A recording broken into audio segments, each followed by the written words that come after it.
मज़ा और ताकत दोनों चीज़ें इसके अंदर हैं। रेहड़ियों पर बिकने वाले 50 रुपये किलो 50 रुपये किलो वाले कच्चे आम मानो जैसे ताकत की चाबी वाला है इनका काम। केरी का मुरब्बा हो या फिर खट्टी मीठी हो चटनी, एक बार बना ले रखें इसे सालों साल। आज खोल देते हैं कि मार्केट वाले इसे बनाकर इतना टाइम सेल करते रहते हैं, किसी फ्रिज की ज़रूरत नहीं। अस्सलाम वालेकुम, मैं हूँ किरण और आप देख रहे हैं यूट्यूब चैनल किरण के खाने। कल ही की बात है, हमारे मोहल्ले में कच्चे आम की रेहड़ी आई। जोर जोर से भाई कह रहे थे 50 रुपये किलो ले लें, 50 रुपये किलो ले लें। सुनते ही जैसे मुंह में पानी आ गया, फौरन से बच्चों को बोला जाओ फटाफट भाग कर जाओ 1 किलो कच्चे आम लेकर आओ, आधा किलो लेकर आए। फौरन से मैंने इसे धो लिया अच्छी तरह पानी के साथ। उसके बाद इसकी कटिंग करना शुरू कर दी। मैंने सोचा कि गैस की भी लोड शेडिंग हो रही है, 5 से 10 मिनट में ये रेसिपी बहुत ही चटपटी मज़ेदार सी तैयार हो जाती है। कुछ लोग इसे केरी कहते हैं, कुछ लोग इसे कच्चे आम कहते हैं। सबसे पहले आपने अच्छी तरह से मल के इसको पानी से धो लेना है। उसके बाद इसका आपने छिलका उतार कर इसके अंदर से आपने कटिंग करके गुठली निकालनी है।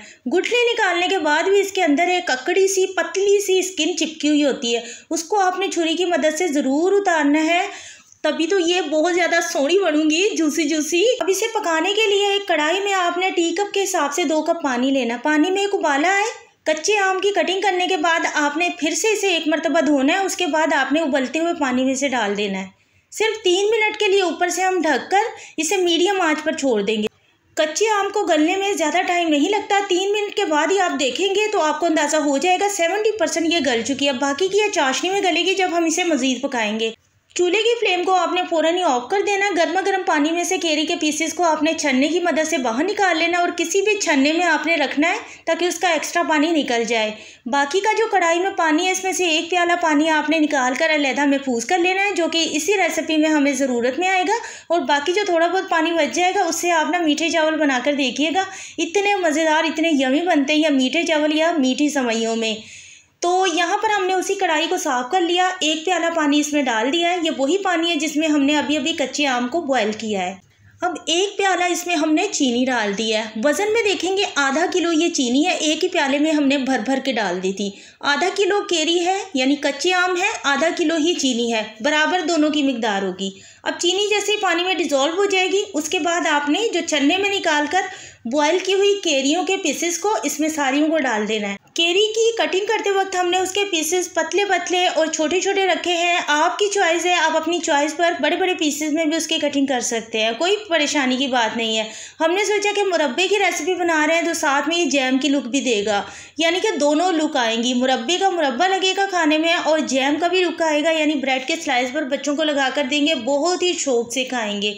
तो यहाँ पर सारी केरी इसमें डालने के बाद अच्छी तरह से मिक्स कर लेंगे। अब मिक्स करके इसे मीडियम फ्लेम पर आपने सिर्फ 5 मिनट के लिए मीडियम फ्लेम पर छोड़ना है। सिर्फ 5 मिनट के लिए हमने इसे 1-2 जोश दिए मीडियम फ्लेम पर। अब मीडियम लो फ्लेम पर ये पकेगा, तकरीबन 20-22 मिनट का टाइम लगेगा। इसके पकने में आपने जल्दी बिल्कुल नहीं करनी, बराबर में आप कोई भी अपना काम करते रहें, आराम से इसे 20-22 मिनट तक मीडियम लो फ्लेम पर पकने दें। जितनी हल्की आंच पर पकेगा मुरब्बा उतना ही ये मज़ेदार बनेगा।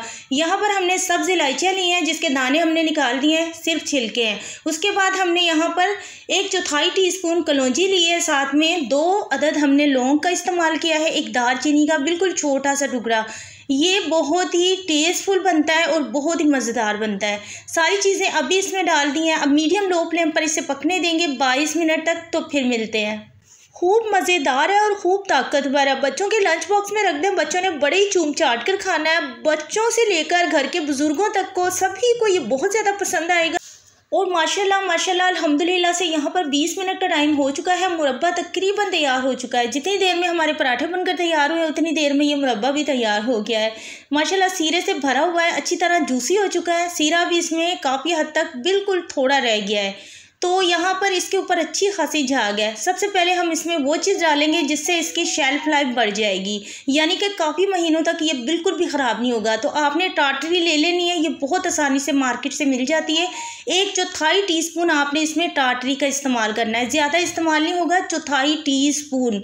सिर्फ इसमें टाटरी डालनी है। इसमें ना ही तो लेमन का इस्तेमाल होता है, ना ही सिरके का इस्तेमाल होता है। टाटरी इसके लिए बेस्ट रहती है, लेकिन बहुत ही थोड़ी सी आपने इस्तेमाल करनी है। उसके बाद इसमें हमने जर्दे वाला येलो फूड कलर डाला है, जो कि हम जर्दे वगैरह में इस्तेमाल करते हैं।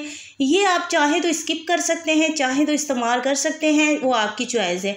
टाटरी डालने की वजह से देखिए इसके ऊपर कितनी ज़्यादा झाग थी, लेकिन टाटरी जैसे ही हमने इसमें अच्छी तरह मिक्स की है, इसकी सारी झाग चली गई है, लश्कारे मार रहा है। अब आधा चम्मच के करीब इसमें हमने काला नमक का इस्तेमाल किया है। ये आप चाहें तो इस्तेमाल कीजिएगा, वरना स्किप कर सकते हैं। हमारी फैमिली को ना बहुत ज़्यादा पसंद है। वैसे इसमें बहुत अच्छा टेस्ट आता है, अगर हो तो ज़रूर इस्तेमाल कीजिएगा, करके देखिए बहुत अच्छा, बहुत ज़्यादा यमी वाला बनता है। मुरब्बे का मुरब्बा और जैम का जैम दोनों लुक दे रहा है माशाल्लाह से। जब ये बनकर तैयार हो जाए, चूल्हे का फ्लेम आप ऑफ कर दें। उसके बाद इसे चेक करना बहुत ज़रूरी है कि ये सही से बना है या नहीं। अगर ये सही नहीं बनता तो कुछ ही दिनों में ख़राब भी हो सकता है।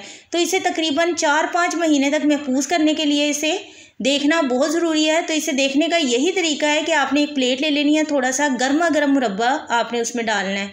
देखें जिस तरफ जा रहा है इकट्ठा जा रहा है, ये नहीं है कि मुरब्बा तुरदा आ रहा है, इकट्ठा ही आ रहा है, यानी सीरे के साथ ही आ रहा है। तो एक फिंगर की मदद से इस तरह से आप इसमें निशान करके देखें, इस तरह से, तो ये आपको अंदाज़ा हो जाएगा जब आप बनाएंगे। यानी कि आपने इसे गाढ़ा ही उतारना है, पतला नहीं उतारना। अब यहाँ पर ये अच्छी तरह ठंडा हो चुका है, फिर मैंने इसे सर्व किया है। ठंडा करके मैंने सर्व इसलिए किया है ताकि आपको दिखा सकूं। ठंडा करने के बाद ये कुछ इस तरह से हो जाता है, बहुत ज़्यादा गाढ़ा सा, यानी कि सीरा ये पतला पतला छोड़ता ही नहीं है। यहाँ पर देखें जैम वाली लुक भी दे रहा है, मुरब्बा भी आप इसे कह सकते हैं। बहुत ज़्यादा टेस्टफुल होता है। एक बार बनाएंगे हमारी रेसिपी के साथ, इंशाल्लाह ताला 4-5 महीने तो ये बिल्कुल भी ख़राब नहीं होता। जिस डब्बे में डालकर आपने इसे फ्रिज में रखना है, तो इसे फ्रीज़र में नहीं रखना, फ्रिज में रखिएगा।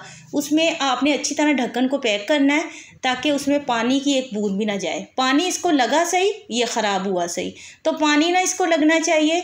बाकी आप इसे 4-5 महीने के लिए बनाकर रख लें, बिल्कुल ख़राब नहीं होता। अगर आज की रेसिपी आपको अच्छी लगी है तो एक लाइक कीजिएगा, एक प्यारा सा कमेंट्स कीजिएगा, हमारे चैनल को सब्सक्राइब कीजिएगा। Thank you for watching. Allah हाफिज़।